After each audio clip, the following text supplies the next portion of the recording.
Pessoal, boa noite. Mais uma vez, prosseguindo nosso trabalho de videoaulas, vamos tratar hoje sobre a dilatação térmica de líquidos, certo? Então, na última aula eu tratei sobre a dilatação térmica de sólidos, enfatizando as três dilatações principais, que é a dilatação térmica linear, a superficial e a volumétrica, certo? Então, eu tratei desses três tipos de dilatação térmica, só que voltadas para os sólidos, ok? Então, nessa aula de hoje eu vou tratar desse mesmo fenômeno, mas para líquidos, ok? Então, só relembrando um pouquinho, a dilatação térmica é um fenômeno onde você vai observar a variação das dimensões de um corpo mediante uma variação de temperatura, certo? Então, eu posso aquecer ou eu posso resfriar um corpo. Se eu aqueço o meu corpo, a tendência é que as dimensões desse corpo venham a aumentar, ocasionadas pela variação de temperatura, que no caso é positiva, porque eu estou aquecendo. Ou eu posso ter o meu corpo tendo suas dimensões diminuídas, certo? Pelo fato de eu ter resfriado meu corpo, gerando assim uma variação de temperatura negativa, certo? E para líquidos é a mesma coisa. Para líquidos eu vou ter lá meus átomos, minhas moléculas compondo aquele líquido. E eu posso resfriar ou eu posso aquecer esse líquido. Se eu aqueço meu líquido, a tendência é que os átomos vão se distanciar mais, porque eu estou fornecendo energia térmica para esses átomos, e eles têm agora a mobilidade e têm agora a condição necessária para poder se afastarem mais uns dos outros e fazer assim com que o volume desse líquido aumente. Ou o contrário, eu posso resfriar o meu corpo e assim fazer com que meus átomos eles se aproximem mais uns dos outros, diminuindo assim o volume desse corpo, desse líquido, no caso, certo? E matematicamente é muito semelhante tratar da dilatação térmica de líquidos, comparada com a de sólidos, certo? É muito semelhante, é análogo, que as expressões. Só que no caso de líquidos, a gente tem que levar em consideração um fator importante. Para você manipular um líquido, é necessário que você contenha esse líquido em um recipiente, um vasilhame. E durante o fenômeno, se você quer variar a temperatura de um líquido, você vai ter que também variar a temperatura do recipiente que o contém, certo? Então, para a gente analisar a dilatação térmica de um líquido, a gente tem que também analisar de maneira concomitante, ou de maneira simultânea, o comportamento térmico do recipiente que contém esse líquido, certo? Então, para a gente descobrir a variação volumétrica de um líquido, a gente tem que levar em conta também o comportamento térmico do recipiente que o contém em termos de dilatação, ok? Bora ver aqui como é que é essa coisa, certo? Bora considerar que eu tenha um recipiente, certo? Um recipiente cilíndrico, certo? Contendo um líquido qualquer.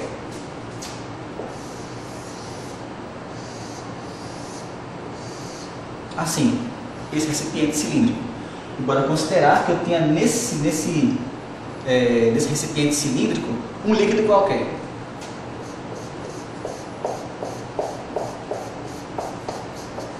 Esse líquido eu vou considerar que ele esteja até a borda do recipiente, ou seja, o meu líquido nesse caso, ele preenche completamente esse recipiente, certo? E eu vou considerar que esse conjunto aqui, formado pelo recipiente e pelo líquido, eles estão a uma temperatura inicial T0, certo? T0 é a minha temperatura inicial do líquido e do recipiente, ok? Então, eu vou considerar também que esses dois materiais, ou seja, o material que vai compor o recipiente e o material, no caso, que vai compor o líquido, certo? Que ambos tenham coeficientes de dilatação volumétrica, ok? Então, para o meu recipiente, ele vai ter um gama R, Gama, vocês sabem que denota o coeficiente de dilatação volumétrica, certo? Eu vou dizer aqui, que o meu recipiente vai ter um gama R, um coeficiente de dilatação do recipiente, R de recipiente, e eu vou ter que o meu líquido aqui, no caso, ele vai ter também um gama, que é o coeficiente de dilatação volumétrica do líquido, mas agora eu vou denotar como gama L. Gama L. Ok? Pronto. Depois, pego esse conjunto aqui e vou aquecer esse conjunto. Quando eu aquecer, certo?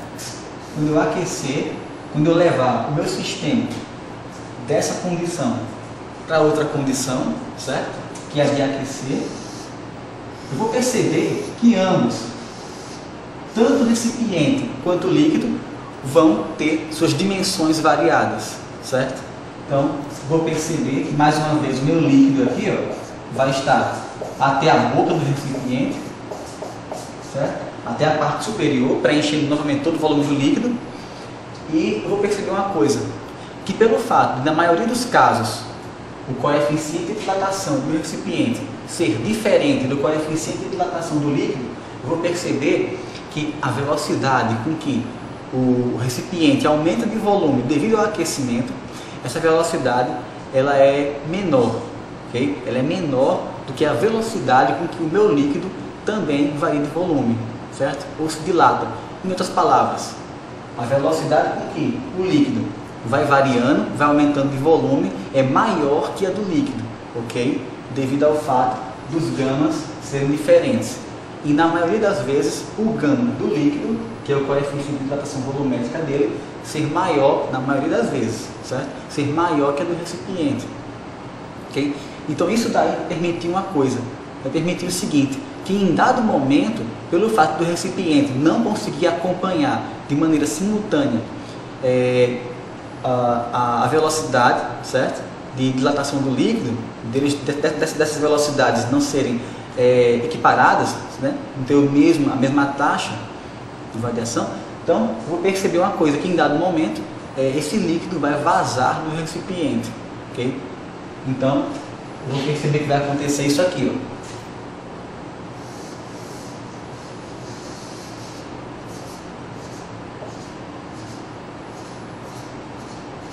Uma parte desse líquido vai vazar, certo? Vai ser extravasada do recipiente, ok?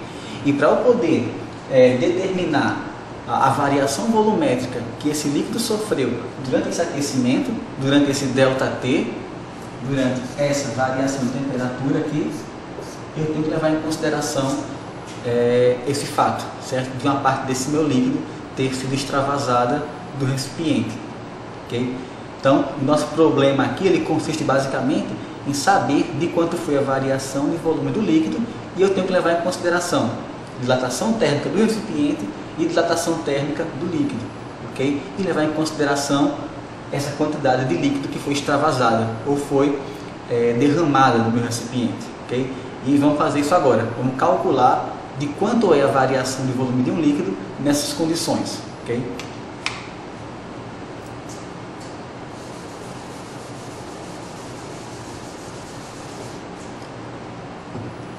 Para a gente poder fazer isso, né, para a gente achar a variação volumétrica de um líquido, a gente tem que levar em consideração um raciocínio bem simples, ok? É esse aqui, ó. Considerar que a variação de volume que o recipiente sofre, que eu vou chamar aqui de ΔVR, R de recipiente, mais, certo? Mais a variação de volume sofrida pelo líquido, no caso, aquela quantidade de líquido que foi extravasada do recipiente, vou chamar de ΔV aparente, aqui é um A e um P, AP de aparente, por quê?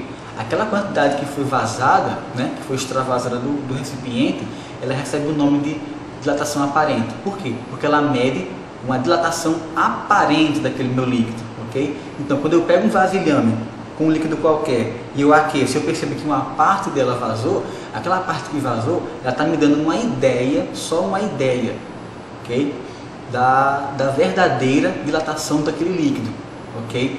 Ela recebe esse nome de aparente por isso. Ela te dá uma falsa ideia, ou melhor, uma noção, ok? De quanto aquele líquido foi dilatado, ok? Então você vê lá, aquela parte vazada ali, ó, ela está dando só uma ideia aparente da verdadeira dilatação daquele líquido, certo? Então se você olha lá e percebe que aquele líquido vazou uma parte e você diz, não, a dilatação do meu líquido realmente equivale a essa quantidade que foi extravasada. Negativo, errado. Aquilo ali é só uma parte do líquido, ok? Que vai compor a verdadeira variação volumétrica desse líquido, certo? Que é o meu ΔV do líquido, que eu vou simbolizar assim. ΔVL, certo? Onde esse ΔVL aqui, ó, L de líquido, é o que eu quero determinar de verdade, certo? Que é de quanto meu líquido aumentou de volume devido a esse aquecimento, certo? E esse ΔVL, ΔV do líquido, ele tem que ser igual a quê? A soma, ok? Daquela quantidade que vazou mais a variação volumétrica do recipiente, ok? Então, se eu conseguir determinar quem é a variação volumétrica do recipiente durante o aquecimento, e se eu souber esse ΔV aparente, ou seja, a quantidade de volume que extravasou do meu recipiente durante o aquecimento, eu tenho condições de saber de quanto o meu líquido naquele recipiente conseguiu variar de volume, certo? Então, olha só, se eu sei que ΔVE é a variação volumétrica do recipiente, então usando aquela expressão clássica da gente, né, de dilatação térmica volumétrica, eu vou ter isso aqui. Olha só, volume inicial, okay? Esse volume inicial aqui é o volume inicial do recipiente antes de eu aquecer, vezes um gama R, que é o que eu coloquei aqui, ó, que é o coeficiente de dilatação volumétrica do recipiente, gama R, vezes ΔT. ΔT é a variação de temperatura que ele sofreu, no caso o recipiente e o líquido ao mesmo tempo. Mas, olha só, esse ΔV aparente aqui, ó, eu posso calcular da mesma maneira. Eu posso traçar um paralelo e fazer isso aqui, ó, pegar e calcular essa variação volumétrica aparente da mesma maneira que eu calculo a variação volumétrica para a dilatação, certo? Então eu posso fazer isso aqui, ó. Mais uma vez, volume inicial, que no caso é o volume do líquido, lembrando que tanto o volume inicial do recipiente e o volume inicial do líquido são iguais, certo? Porque o meu líquido está preenchendo todo o volume do recipiente, então tem que ser iguais no caso, né?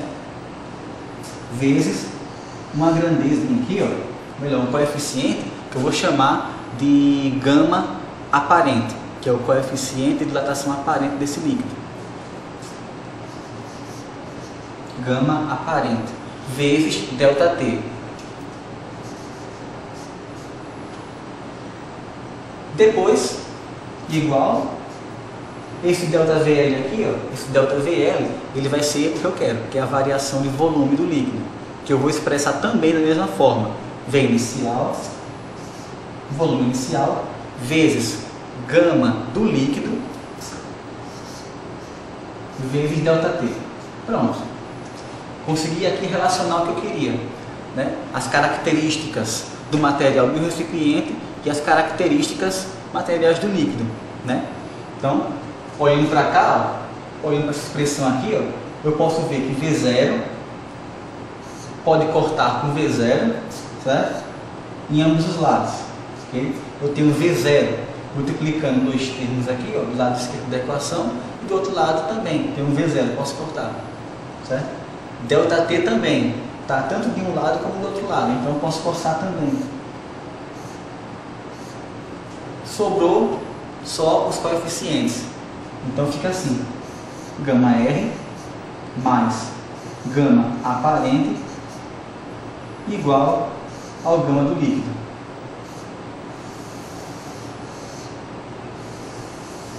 Okay? Então, olha só, para eu poder começar a determinar a minha variação volumétrica do líquido, eu tenho que relacionar primeiro os coeficientes de dilatação do recipiente e o coeficiente de dilatação aparente daquela quantidade que vazou, certo? Com essas duas informações, eu vou conseguir achar o quê? O meu coeficiente de dilatação do líquido, ok? Que vai ser, nesse caso, a soma do coeficiente do recipiente com o aparente, ok? Então, vocês vejam que esse fenômeno aqui, ó, no caso, está relacionado também com o material do recipiente, certo? Eu não posso falar de dilatação volumétrica de um líquido sem falar da dilatação que o próprio recipiente do líquido sofre, ok? Então está aqui. Então, por meio dessa expressão aqui, ó, eu posso calcular a minha variação de volume do líquido, ok? Então, seria isso aqui.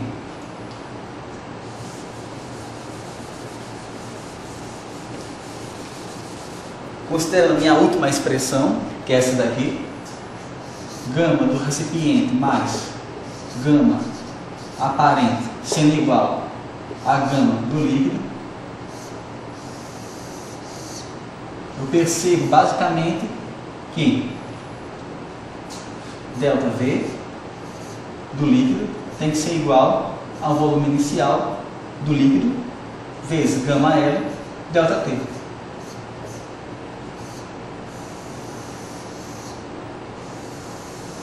Certo?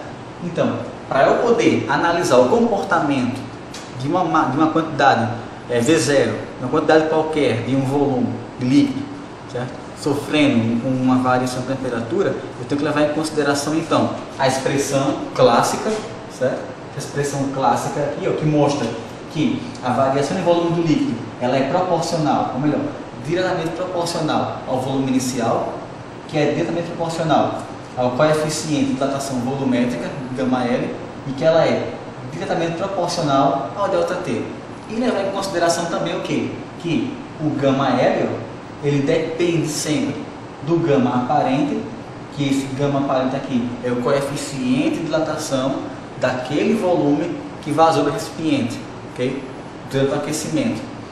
E depende do gama R, assim, é a soma, ok? Onde gama R vai ser o coeficiente de dilatação volumétrica do recipiente que contém aquele líquido, ok? Então, para eu poder começar a desenvolver minha análise do problema, eu tenho que saber primeiro a primeira expressão clássica de dilatação volumétrica e entender que o coeficiente de dilatação de um líquido depende de dois fatores, do coeficiente do recipiente e do coeficiente aparente daquela quantidade que vazou do líquido, ok? Do volume extravasado, ok? Então, gente, era isso, ok? Dilatação volumétrica de líquidos, certo?